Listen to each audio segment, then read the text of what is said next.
Tim's American Beauty was made by Robust Tools, America's premier lathe manufacturer. Quality hardened tool rests and live centers too. Robust. Built to turn wood. Enjoyed for a lifetime. Thompson Lathe Tools. Welcome to a new level of professional wood turning tools.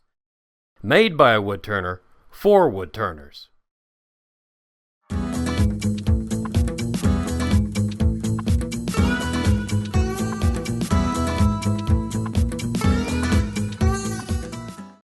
This show came about for a weird reason. I have a friend who obviously likes to collect antiques.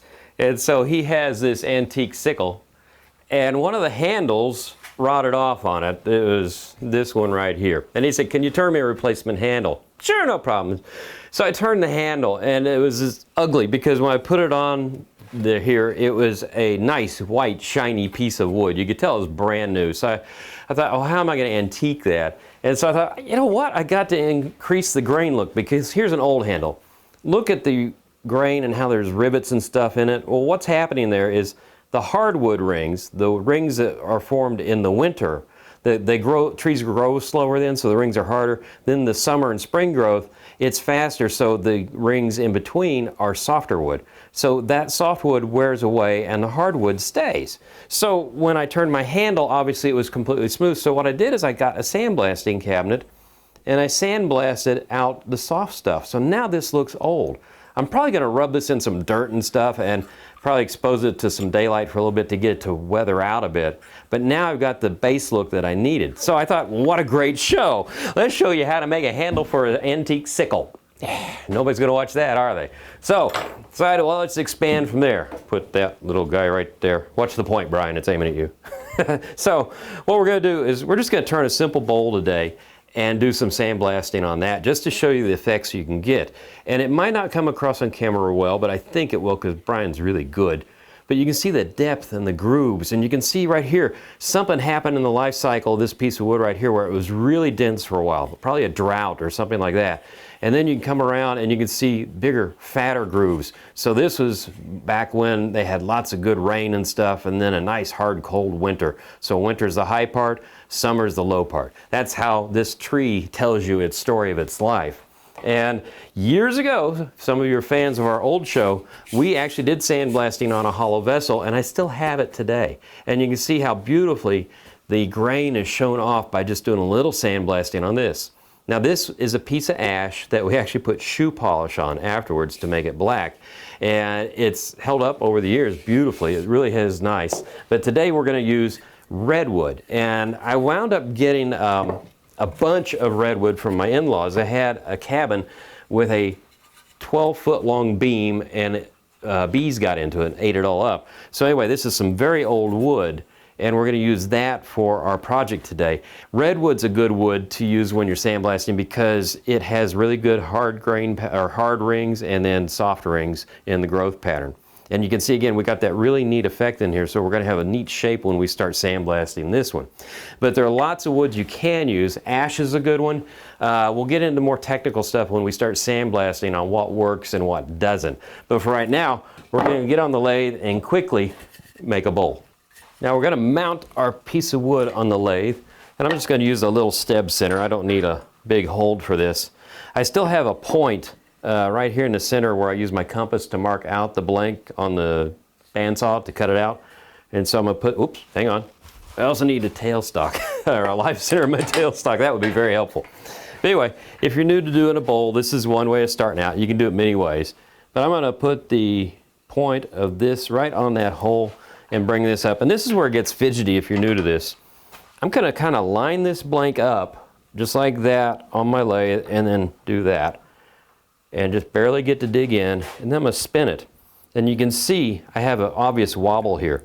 So this part is going out that way, so I'm going to loosen it, bring it back, just tilt it back a little bit, come here, spin it again. Now it's really pretty true. This way I don't waste a lot of wood. You know, got to be frugal, got to save your wood.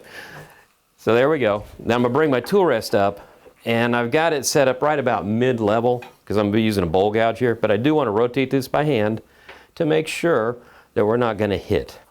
Now I did discover one thing about this wood. This redwood is really, really old, really, really dry. And since bees were in a lot of it, I think it also kind of put some sort of smell into it. I have to tell you, I have not in a long time turned something that has smelled this bad in a long time. And one thing I've got to do, let me reach over here off screen a bit. It is right here.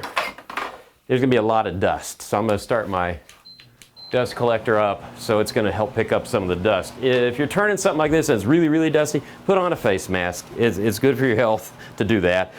In this case, I want to be able to talk, so we'll live with it for a little bit here. So we're going to turn the lathe on at a slow speed, stand out of the way in case it goes anywhere. That looks good. I'm probably at about 300 RPM. I'm going to pick it up to about 500 or so. The lathe isn't vibrating. It seems to be good. So that's about 500, 750. People are emailing me a lot asking me what speed I'm at, and I don't have an RPM gauge on this lathe. I basically go by feel and speed, and sometimes if you go too fast it scares you. You know you want to slow it down a little bit from there. But it's not necessarily RPM, it's feet per second, but we'll get into that as soon as I start making some cuts here. So anyway, I'm going to take my bowl gouge, and I've got it angled just right, and I'm going to, where my bevel's aiming is where my cut's going to go, so that's my bevel. So we're going to come in here, make a cut, and we're going to go straight across. And since this isn't rounded out, you'll have little chips of wood flying off. So that's why I'm off to the side. And see, that's the neat thing about having a steb center. If I get a little bit of a catch, it spins, it doesn't catch. So I'll just tighten that up a little bit, come back, and make another cut. Now, the difference between RPMs and feet per second is an important thing to realize. I could be spinning this at 500 RPMs. I could also spin a little tiny pin blank at 500 RPMs, right? Well, I would probably want to do the pin blank at 3,000 RPMs to get the feet per second up.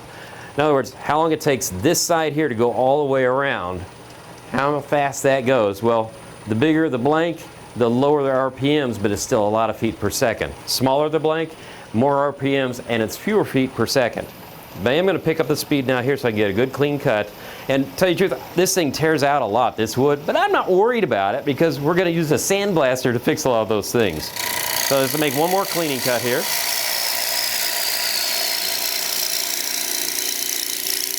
There we go. Let's see how the blank looks. Awesome. Lots of torn grain, but like I said, that's not going to bother us too much when we go to the sandblasting. But we're going to make a tenon on this end, and then we're going to mount it in a chuck. So let me make one more cleaning pass on this, just to, oh, wait, let me stop this. This is a good learning point here. The soft wood I'm talking about on the rings, the grain. Okay, look, where's it tearing out? You can see the hard grain here, and then the divots, that's the soft grain. So that's what tears out. The hard grain holds up when you cut, and the soft grain pulls out because it's weaker. So on something like this, if you're trying to get a really good finish, you want to come back, pick the speed up with a really sharp tool, and make a very little slivery type of pass where you're not taking out a lot of wood. And if your tool's really sharp and you take your time, you're going to clean the surface up a lot. Now that tear out I had was pretty deep, so let's just go back and make one more cut here and see if I can make a difference in how that surface looks. And I'm not tearing grain out from the side grain that rotates around, I'm tearing grain out from the end grain that's rotating around. So let's see how this looks.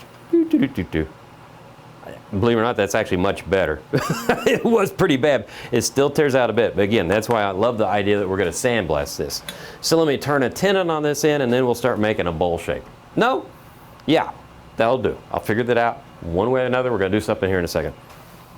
So I went ahead and put a 1 1/2 inch mark right here because the jaws I'm going to use, they take a tenon, a minimum one of 1 3/8 inches. So anyway, we're going to start this up, and I'm going to start moving some of this wood and cleaning up the bottom so we can have a tenon on there.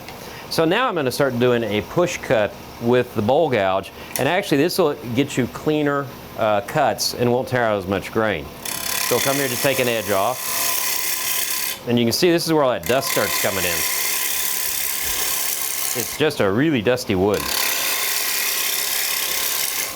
And so I'm going to do a little push cut still, but I'm going to bring this down a bit because my tenon has to be about, a 1/4 inch long. I might make it a little bit longer than that because this wood is really kind of fragile. It's been out so long that it's gotten brittle. And you can see now I'm doing a pull cut.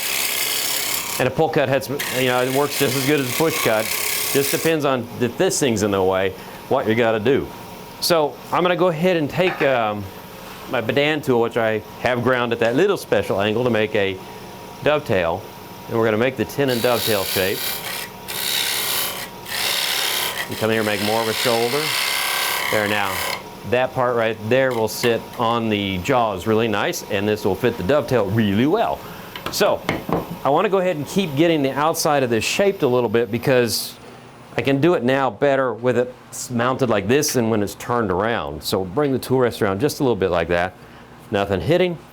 Come back up, and I'm going to start doing a push cut just to get some of this edge away. I want a bowl that is taller than normal. This isn't a great shape, but I thought it was a good shape to show off how you do the sandblasting. So ideally this thing would go down a little bit further and have a smaller bottom on it. But you can even see how the bottom there is kind of cool to begin with.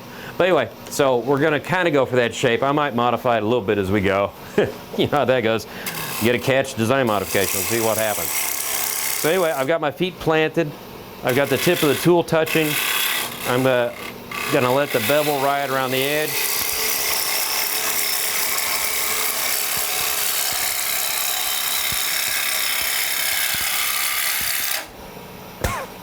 I'm smarter now. I'm not talking as much when that happens.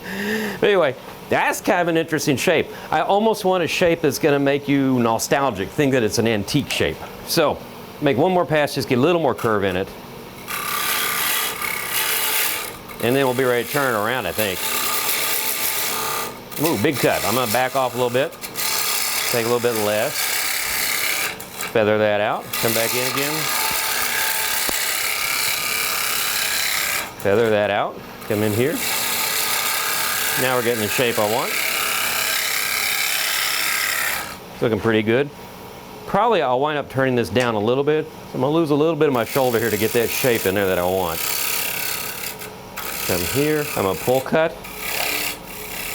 Like so. Okay, now we're ready to go to the chuck. Tim's American Beauty was made by Robust Tools, America's premier lathe manufacturer. Quality hardened tool rests and live centers too. Robust. Built to turn wood. Enjoyed for a lifetime. Thompson Lathe Tools. Welcome to a new level of professional wood turning tools. Made by a wood turner for wood turners.